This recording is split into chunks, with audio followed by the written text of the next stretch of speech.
If I learned one lesson from my time with the CIA, it is this. Everybody believes they're the good guy.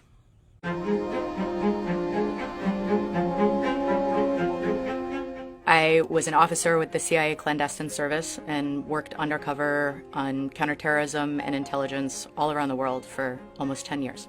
The conversation that's going on in the United States right now about ISIS and about the United States overseas is more oversimplified than ever. Ask most Americans whether ISIS poses an existential threat to this country, and they'll say yes. That's where the conversation stops. If you're walking down the street in Iraq or Syria and ask anybody why America dropped bombs, you get, they were waging war on Islam. And you walk in America and you ask, why were we attacked on 9/11? And you get, they hate us because we're free.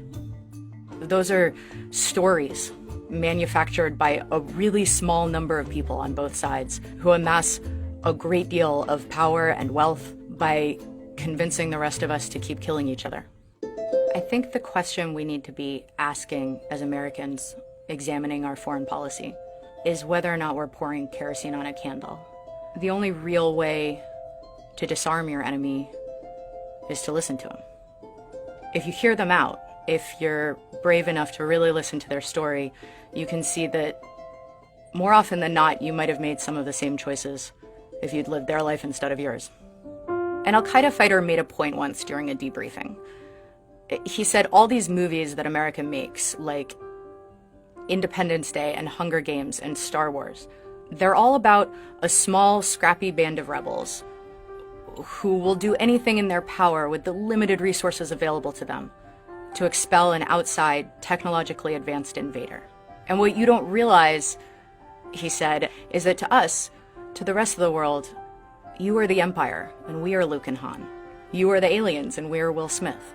But the truth is, when you talk to the people who are really fighting on the ground, on both sides, and ask them why they're there, they answer with hopes for their children, specific policies that they think are cruel or unfair.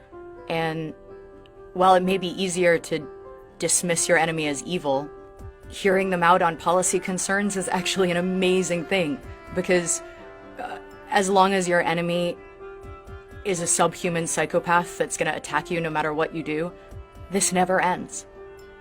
But if your enemy is a policy, however complicated, that we can work with.